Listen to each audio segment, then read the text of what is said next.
This is the Sports Content Game Plan, the podcast where we go behind the scenes with the creators shaping how we see sports today. I'm your host, Isaac Solina, and each week I have conversations with the people behind the videos, photos, stories, and strategies that brings the game to life. We talk creativity, storytelling, and the real work that happens behind every highlight. In today's episode, I'm joined by Danine Cruz, social media lead for youth and women's basketball at FIBA. In a captivating conversation, Danine shares her journey from growing up as a basketball fan in the Philippines, her early start in sports writing, the transition to creating video content, and highlights her unique approach to content creation. Let's get it going. Danine. Hello. Welcome to the Game Plan. Welcome to me. How are you? Good. So I just wanted to start with some quick questions. Let's go. Do you have a favorite channel or favorite social media? FIBA.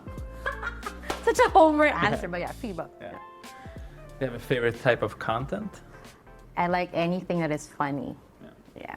Do you have someone who inspires your creative style? Oof. No one in particular. I feel like I consume a lot of content. So I think it's just a mix of usually funny people. So no one in particular comes into mind, but definitely funny people. Yeah. And do you have a favorite DM you received? Oh. From an athlete or in general? It can be athlete, it can be my favorite DM. I think from athletes, basically whenever they thank me specifically for whatever we posted about them. But yeah. Every time there's an athlete that comes back and say thank you, that's my favorite. Yeah. And if you would describe your own content in 3 words, what would it be? Okay, it has 3 words. Very. Okay, I'd say unapologetically funny and girly. Oh, that's 4. Nice. Yeah, but there. Yeah. And today, you're the social media lead for youth and women's basketball at FIBA. Yeah. But we come back to that. But where did you start your journey in sports content? Yeah. There are many ways to go about that question, but I guess maybe we can start off with me being a child. I was blessed with a hardcore sports father.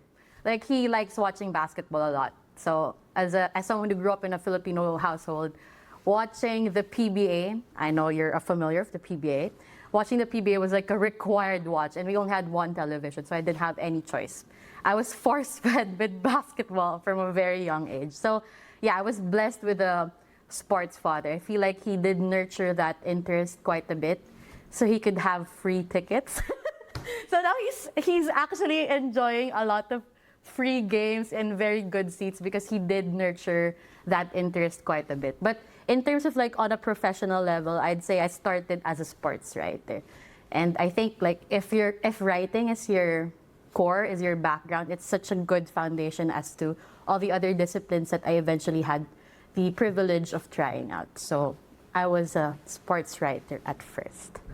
But I feel like for me, when I started like way back, yeah, content creation wasn't like even available. Yeah. But I guess when you started out more, it was like actually like something that you might have seen yourself do at least. So when did you cross over to more like creating content or wanted to do that path? I think I started around 2017. So I think I was around the time that the market was kind of transitioning from website articles. Because before, I think one of my biggest KPIs before was you post on Facebook and then you post the link of a website on Facebook and your boss judges you based on how many clicks you're getting from that. So I did kind of experience that transition too.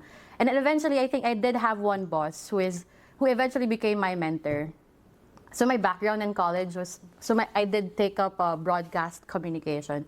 So my background is a bit on videos too. So I think he did see that line, and then he was like, maybe instead of you trying to push articles on websites, creating and writing, maybe you could start creating videos instead. So it was him who actually did spot that that potential. And then from then on, I think I was still creating videos that were a bit traditional too, like with the mindset of creating for TV. Because I was part of that transition from like TV, broadcast, old school stuff to social media. So before, I would create videos that were like a bit more documentary, a bit more investigative. I don't know why I say as if it's a bad word, but like it's just so far from what I am right now. But yeah, first of all, it was mainly like documentaries. So before, I would create documentaries about the Asian Games, or like I would interview players from the 1970s. It was very like journalistic type of stuff. But then I think eventually that same boss would kind of spotted that my video background. He knows my personality outside of those documentaries. He knows that I'm a bit crazy, that I'm a bit hard-headed. So he kind of gave me like a different assignment wherein I had to create. So this was the pivotal moment for me. I had to create a show, a social media show around this basketball player in UAAP. So UAAP is like the college league, right, in the Philippines. And this guy is a bit, his personality is big, he's funny, he's not the best player in the team, but he's like the emotional barometer of the team. So he's such a huge personality. And he said, oh, create a show with him. And then I think at the time, it was already the start of like original sports content. I don't know if you're familiar with NBA Desktop. It's a show by a Filipino-American creator, The Ringer. Yeah. For people from that circle, yeah. They were creating content on NBA. And it was, so the concept that I made around the player that I was assigned to was loosely based on NBA Desktop. So the concept was, we would go on Facebook, on Instagram, looking at funny Filipino basketball content. And you know Filipinos, I mean, you're based here. Filipinos are so unserious, right? Like we always make fun of like small things. So what the concept of the video is, I would compile these viral basketball Filipino videos. So it's, for example, maybe like a nun, a Catholic nun playing basketball, and then I would play that video, and the player, that his name is Sean Ildefonso, he would watch it, and he would react from that video. So that was just the concept of the show. So it was just about all really funny stuff. So a lot of memes. And then I think because of that, I realized, oh, this could be my thing. So before I was more of like serious stuff, and then that became the pivotal point. It became more funny, crazy stuff, and then it was long form at first, and then eventually it became short form, and now has evolved into what I've been doing now with FIBA. So like short, like 1 minute term, maybe at times just 30-second there. That is funny. So it was that show that became pivotal for me. So from sports writing, serious stuff, with the box, I don't know if you did box scores too. Like you would write the scores too. No. Yeah, I did that. I interviewed coaches before. From that serious part of sports journalism, I eventually became the girl who creates memes and content with this player that I became friends with. So there. That's amazing. Yeah. We did have like a lot of videos, a lot of episodes that hit million views, and it was big because I think that was like 2017, 2018, and that was unheard of at the time. Exactly. Yeah. But I think you also worked at Slam here. Yeah, I did. Yeah. Because for me, growing up, I was growing up on the Slam magazines. But that feels like something amazing. And I know basketball is so huge here, so I guess Slam has their own.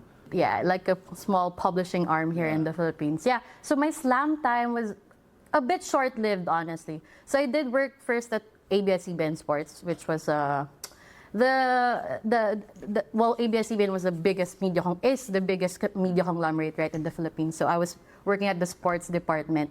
But then I don't know if you know what happened in 2020.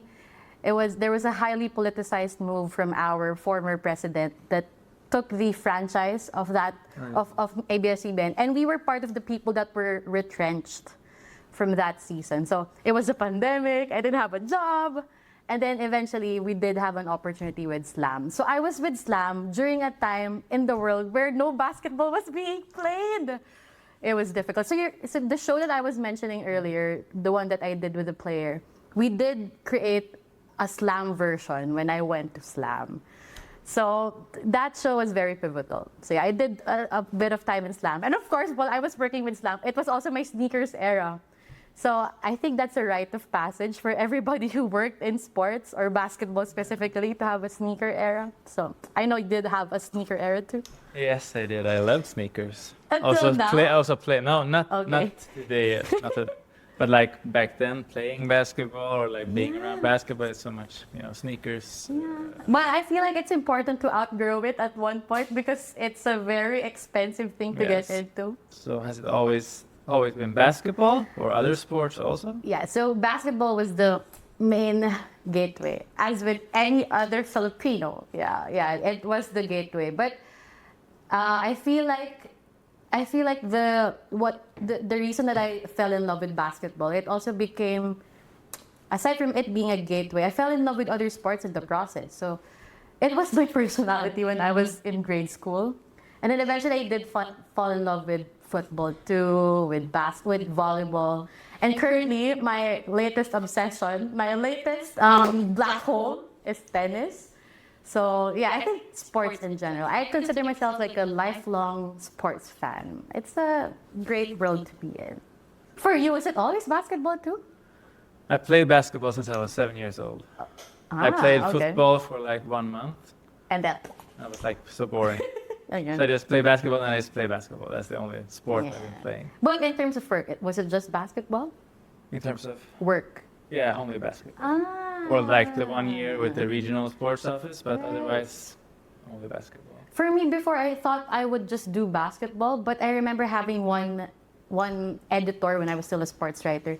He said, "You can't be just a basketball writer. You are a sports writer." So I was forced to also study all these different sports. But well, the interest came naturally anyway, so no problem. And for transparency also, we worked together on the same social media team Yes. during the FIBA World Yes. Cup. 2 Where years were you assigned specifically? I was in Jakarta, and then I was also here in Manila during the final I days, know. but just being around For the vibes. for the vibes. I was a Manila girl all throughout. Yeah. Was this your first assignment for FIBA, or how did you get the opportunity to work for FIBA? Cute question. Okay, 2023 was a big year. So I think, so it was ABS-CBN, I did slam, and then there was a time in my career that I feel like I was already hitting a plateau because the sports community in the Philippines, I'm not being arrogant, it's just that the sports community in the Philippines is quite small. So I think after like a few years of me working in the circle of Philippine sports, I already did hit a lot of milestones. So I already worked with a lot of my idols already. So I feel like I was hitting a plateau. I was even considering maybe this is it. Maybe it's done already. So I did resign from slam. And then I did Bible college for a year. And throughout that process, while doing Bible college, it was just a year. I was still doing a bit of sports every now and then. So I would create, are you familiar with like OBB? Like I would create the main video that goes out before every game in UAAP. So it's so I did produce a bit of that. So it was just like small things that I was doing on the side. And then Eros, he's my fellow rookie in sports writing back then. I think he was already working with FIBA Asia then. And then I think he knows that there's a spot open for HQ. And I think at the time they were just looking for a video girl. I don't know what that even means. But then I applied. I remember specifically, I still wasn't getting any replies yet. And then I was in Bohol specifically. I was having my year starter trip with my family. And I did all my first interview, my final interview while in Bohol. And then I did get the job January of 2023. But I was already aware that it was a World Cup year.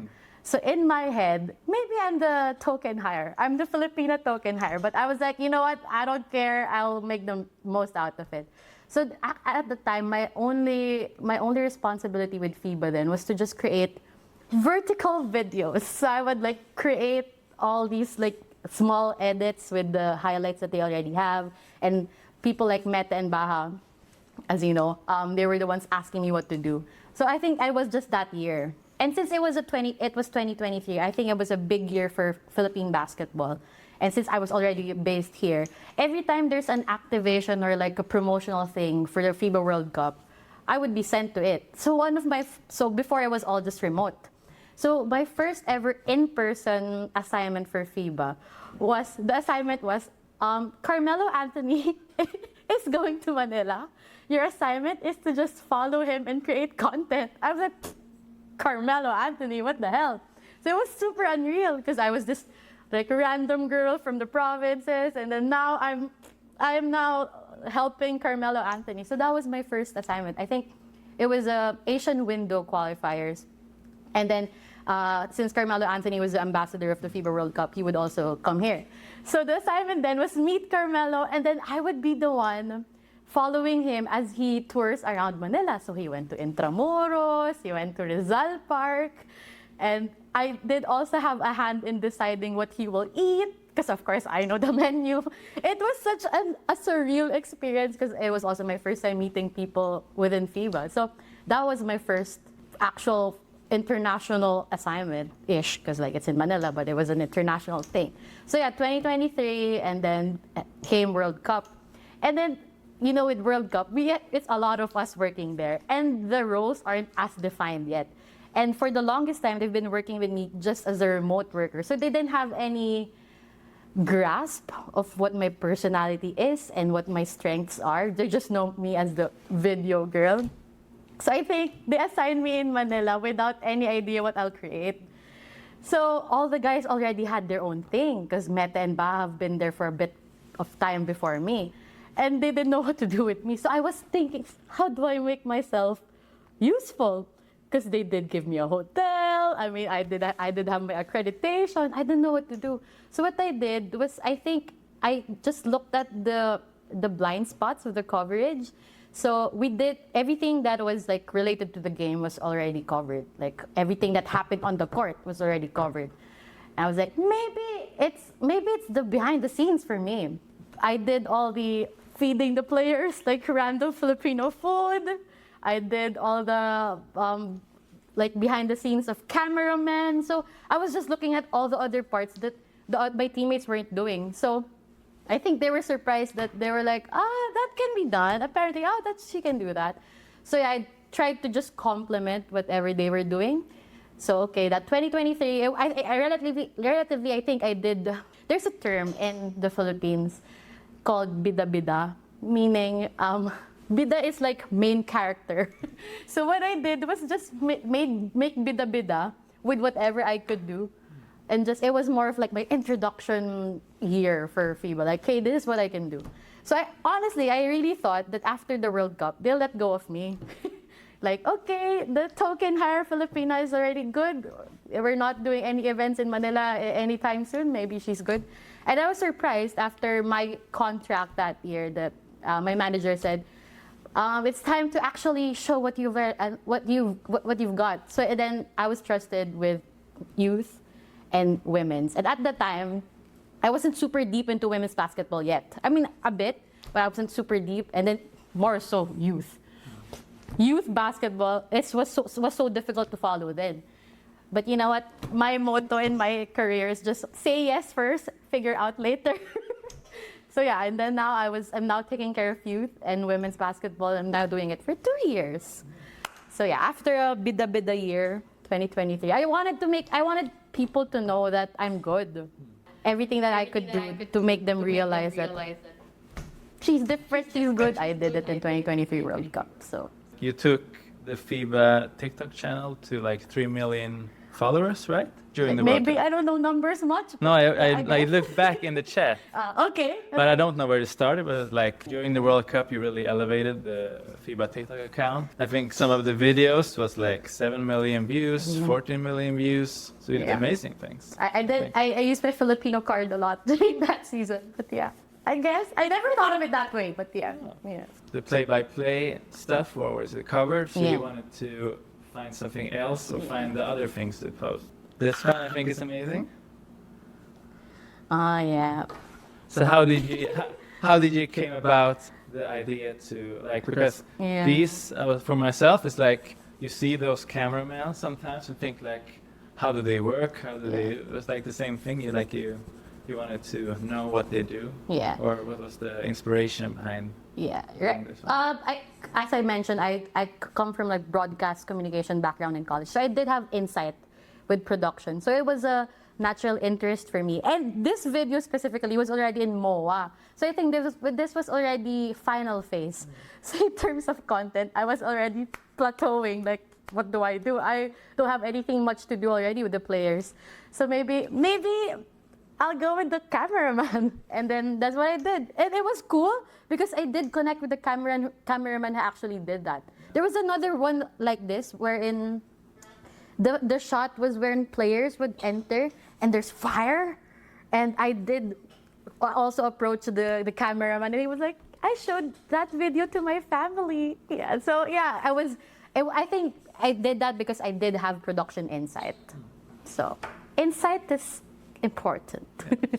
Took me a while also to get a good shot. Like I waited for a bit, like maybe like a whole quarter, waiting for a good shot from the player. Like also this one. Oh, thank God Dennis Schroeder was there. Just roll the camera, but it's also this one got 20 million views. I think. Wow. So would you say it's just luck being at the right place in the right time, or do you have like? I think. How do you go about it? I think in basketball we do have a term like nose for the ball, right? I feel like I do have a nose for a story, and it wasn't something born. I'm born with it. No, I think because one, it was in my home country. I was relatively comfortable going around, and like all the bouncers are also Filipinos, so I was like, hey kuya. It was easy, but at the same time too, I've been following the whole tournament for so long already, so I kind of know where things are happening. So I think I was able to develop a nose for the story already. And in Filipino we also do have a term, makapalang muka, meaning like we don't have any shame, so I don't care if there are big stars behind me. Sorry, I need to get my shot. So I remember there are big stars in that lineup. So I don't care. I mean, but thank God Dennis Schroeder was emoting right in front of me. So yeah, I didn't know it had 20 million. And then this one is just like a very basic one, but it still got 40 million views. I love Luca. So it's just like also just being close to the player. Yeah, I remember that because I think the setup there was I was positioned at the other side of the baseline, and then from afar I already saw Luca approaching a lot of the fans. So I remember running actually to just get that, and because relatively I'm a little bit small compared to all the other FIBA staff, so I would like go around and just again in Filipino, ang makapal yung mukha ko. So yeah, I just didn't have much shame, and I think a big part of it also, I don't get starstruck a lot too. So eventually, it just dawns on me after like, damn, I got close to Luca. So yeah, I think makapal lang mukha ko, I guess. Yeah.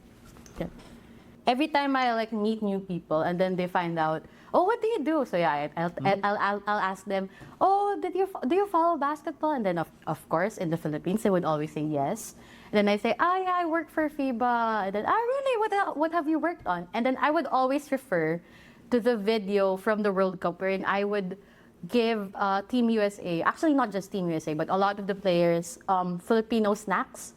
And it kind of became like a signature content for me because every time I mentioned that to like a Filipino basketball fan, they were like, ikaw yon, meaning like, that's you?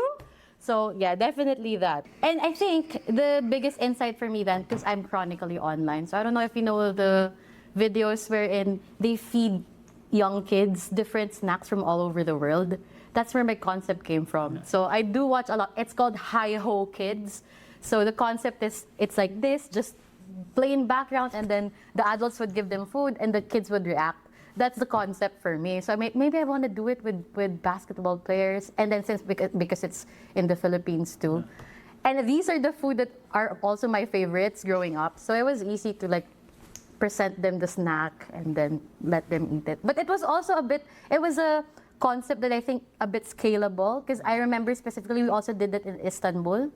So Yeah, we did it in Jakarta also, like giving the Indonesian. I remember stuff. sending that concept. Yeah. And it really worked well Yeah. because it's very relatable for fans, and like fans would also like to be seen, and especially for countries like Jakarta, like Indonesia and the Philippines, who kind of crave recognition. It was big. So there. Yeah. But I also have another question relating to those things, because we both work at content days with all the athletes and all those things. But it's also like it's a short time. Yeah.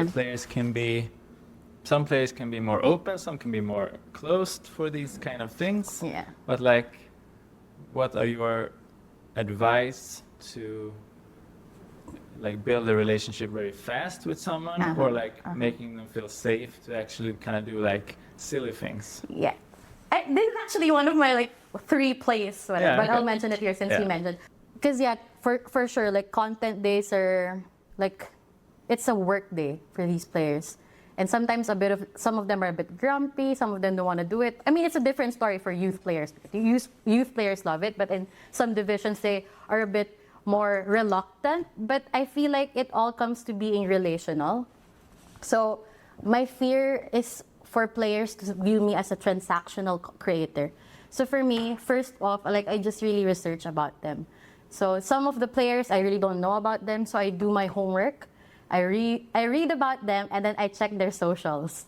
So I would try to look for something that I can relate to. Oh, they put a story about Wicked. Maybe I make a Wicked joke. I don't know. So like, yeah, I think just really studying about them. One of my favorite tricks is, for example, I meet a player, and then I would introduce myself like, hi, I'm Danine. I work for FIBA social media, and then they would say their name. And usually for like big players like Carmelo Anthony, he'd say, oh, I'm Carmelo. And I would say, I know. And then, of course, it's not so magical for people like Carmelo. I mean, come on, you should know Carmelo. But for like up-and-coming players, if you say, I know, it makes them feel validated, right? And I'm not saying just I know, just to make them feel good, but because I really know about them, because I did my review and I did my research already about them. So just making sure that they feel seen. And you know what? Just smile. So yeah, for me, research and just being like relational. I don't want to be seen as a transactional person. So there.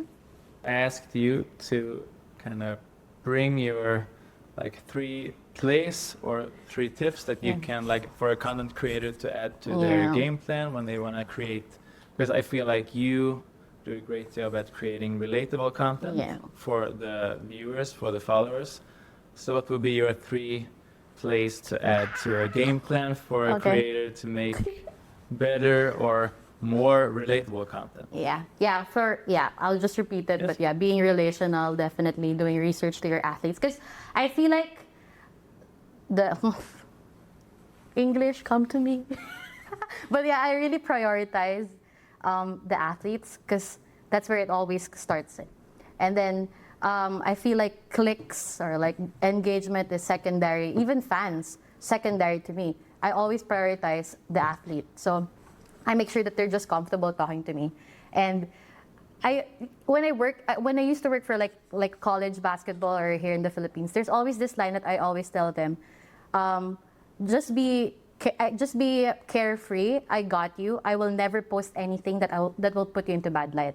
And that actually is a big thing for athletes like this, because like some of them are a bit jaded already when it comes to media. So that line, I won't post anything that will put you into a bad light, is very important for them. So being relational. So for you to create good content, you have to have great relationships with these people. So there, be relational first. And second, with relationship, I think when you do have a relationship with the athlete already, I think it's just natural for you to make sure that whatever you're creating for them is honoring.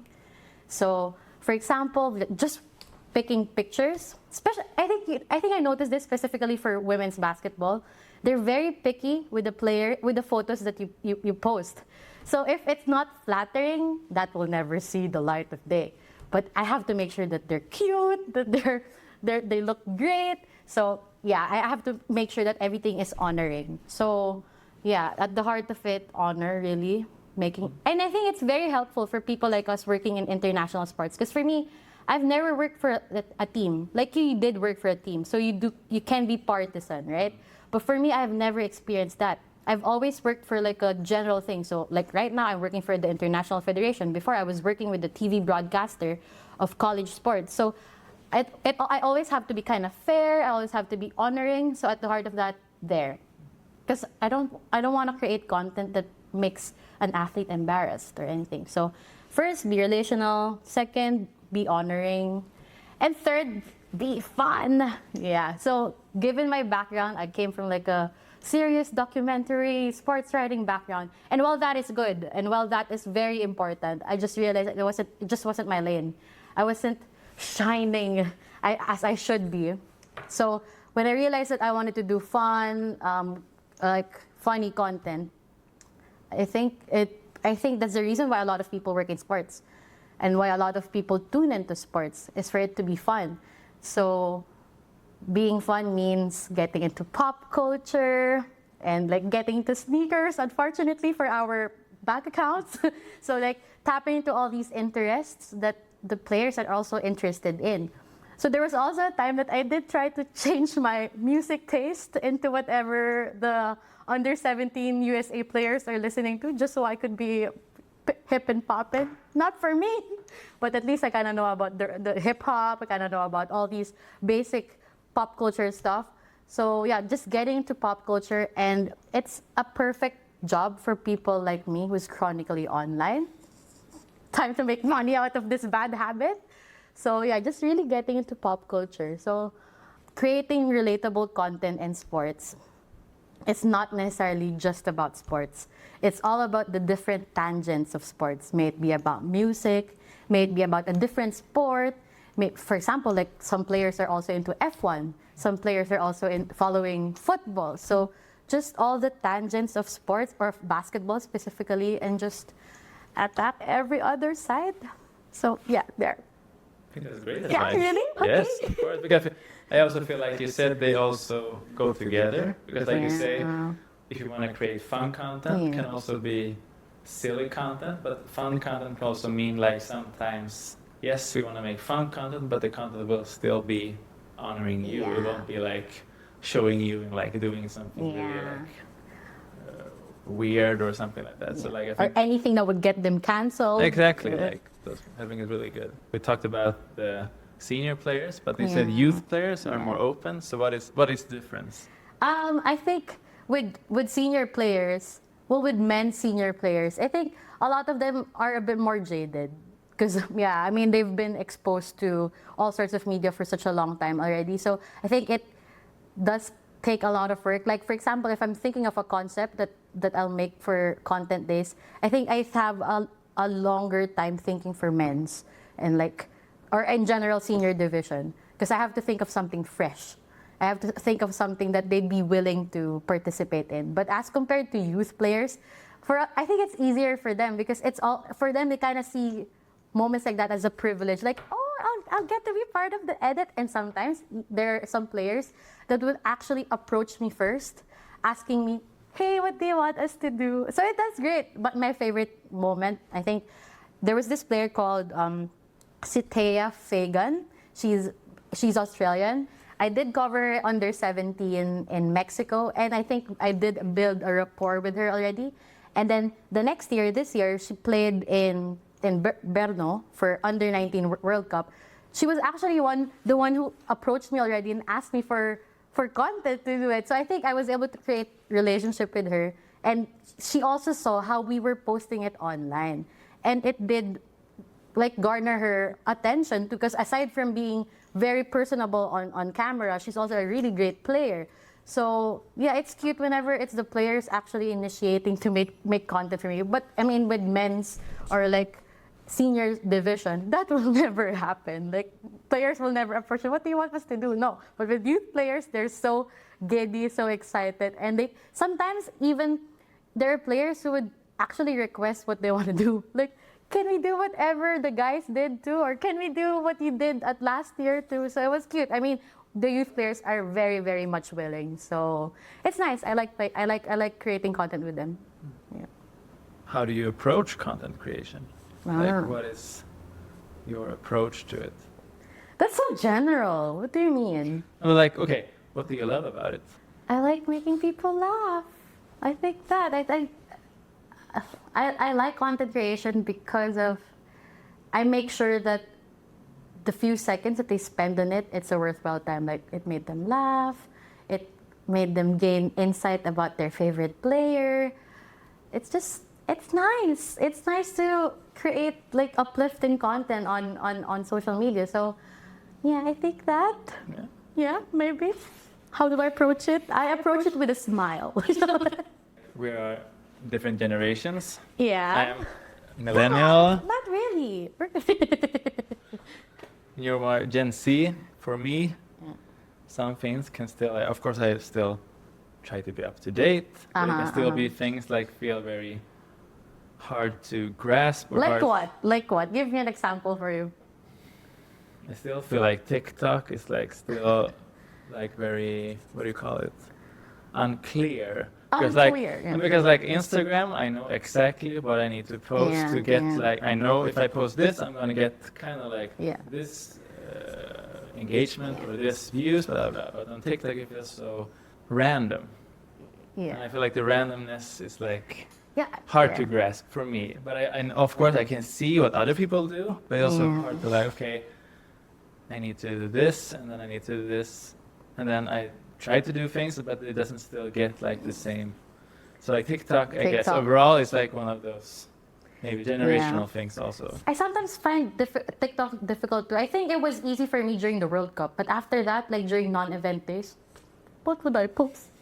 So I think it's one of those very, very vague platforms. But I think in terms of like our generational gap, which is not that much, by the way. What like in terms of like the tools that I use, like I love CapCut, I love Canva, and I don't even use anything Adobe anymore. So like, I use Canva mostly. yes, my Canva guy. Right. Yeah. Do you use Photoshop?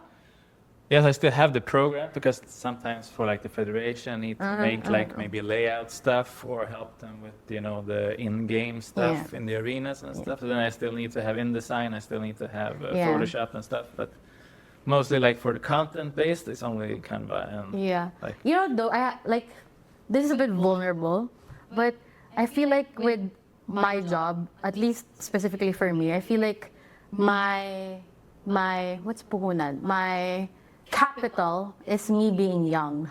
So my fear is that what if I'm no longer the youngest in the team? Like that's just like perfectly vulnerable because like your capital here is you being young, you being the fun girl. What if you're no longer that? So I don't know. I think I have to think about future-proofing my career. But right now, when I'm still relatively young, I don't know, is 27 young? I mean, relatively. Yeah, but yeah, I have to future-proof it, I guess. Or it's else also I'll be extinct. it's also so ever changing also. Yeah, like true. the content, like you said, like 2017 when you started is like totally different from now, or how much you need to put out, or what the audience craves. Yeah. It's like crazy. Yeah, there was also a time when I was editing videos on Premiere. And eventually, I was watching TikTok and all these like different like effects, like even just the subtitles, everything. It was apparently easy on CapCut, so it was a big transition for me. So I guess maybe working in media, it's really adapt or die. Like you don't have a choice; you just really have to adapt. So there. But while you're still young. Well, I'm still young. So my next question is then, like, while you're still young, so what need to do to capture a younger audience today, you think, for attention? What do you need to, what content do you need to create? This sounds very cliche, but really I just think authenticity. Yeah, so this is me. So yeah, I think, authenticity, because the biggest difference between like the way millennials kind of create content is I also am part millennial. I'm the youngest millennial, but there was a time where we're a bit more polished, right? We're a bit more aesthetic, whatever that means. But yeah, I think capturing the young audience is just really about authenticity and making sure that whatever you're putting out is actually true to the player you're creating content for, and just true to your audience. For example, for me, the reason why I think the World Cup content was very successful, I did know the audience. And I know the way to get into like Filipino audience is through humor, through being unserious. So it was something that I had to adjust now that I'm now serving not just the Filipino audience. So for example, I know that players would want to see more of like for women, like they want to see just them being featured more. So just getting to know the audience more and just serving whatever that is, I guess that. So yeah, authenticity really. So then take authenticity and how do you actually do it then on a global scale, like you are doing now with FIBA? How do you even approach, like, you have a global audience? Yeah. How can you still create authenticity on a global scale? Right.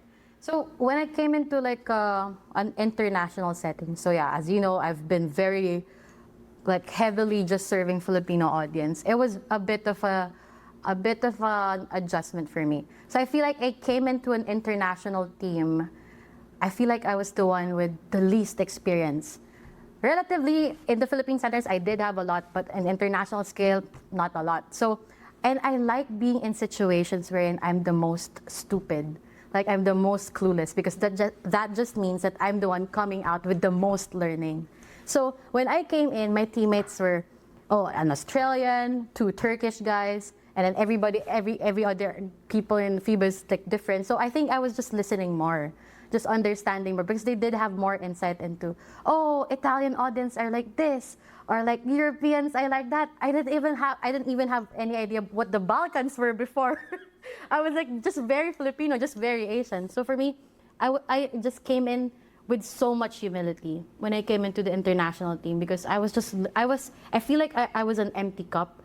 I was an empty vessel. I was like, yes, I'm learning. I was attending all those meetings and I wasn't speaking much. I would just write down whatever notes. So yeah, I just came in with so much humility. And then when I did gain insight as to what African teams like, or what Europeans like, that's when I started just attacking.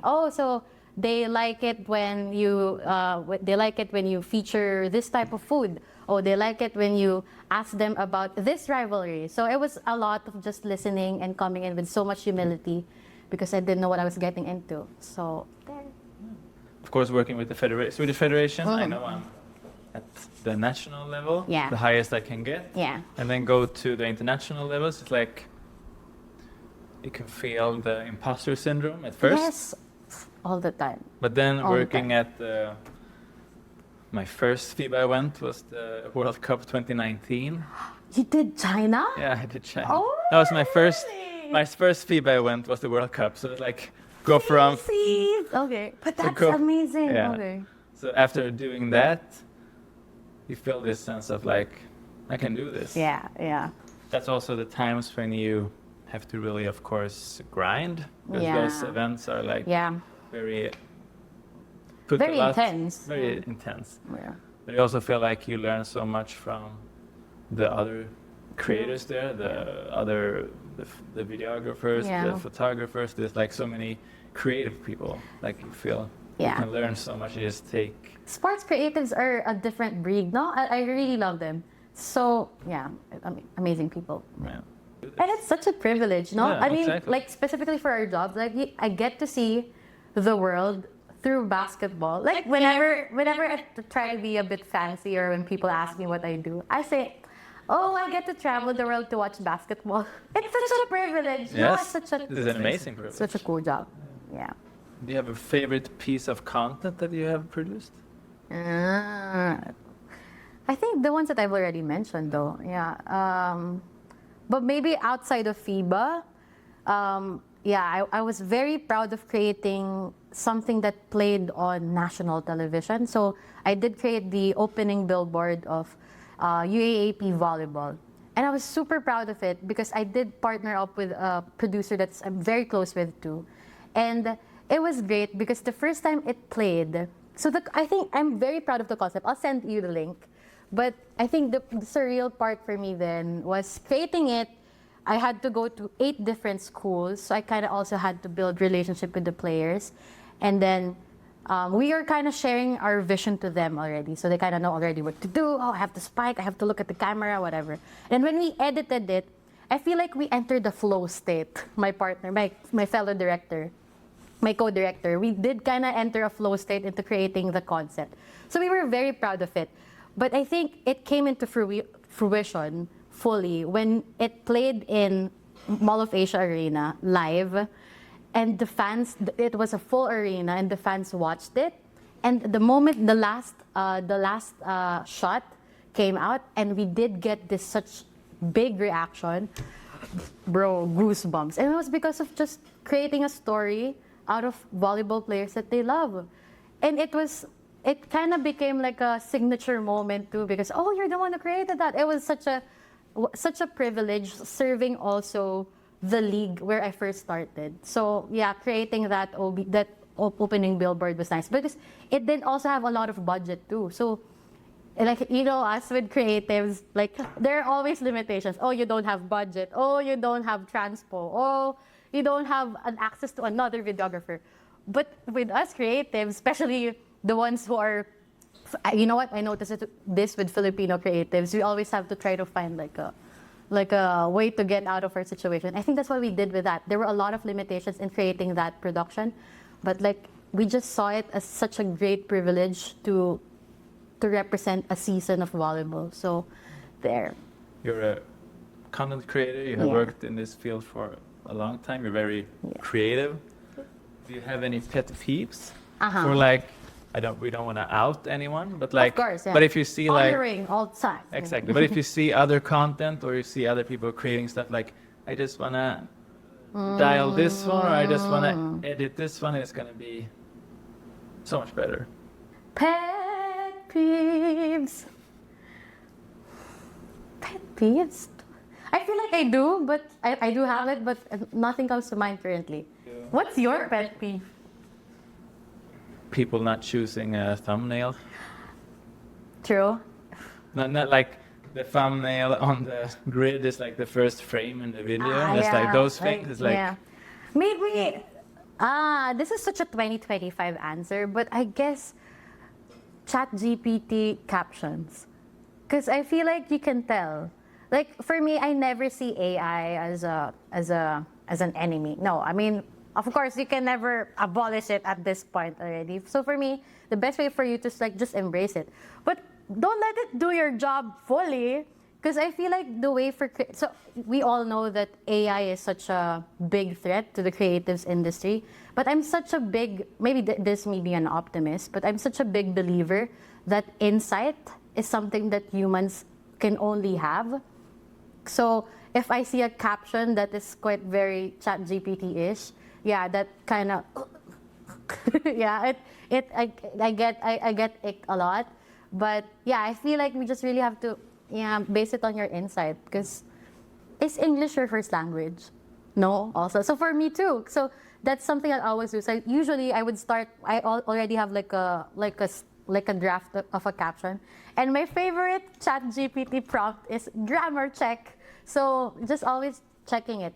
But yeah, in terms of insight, I try to make it still myself. What's next for you? Okay. I think, my role has grown so much with FIBA. Like, I'm very thankful for this trust that they've been giving me.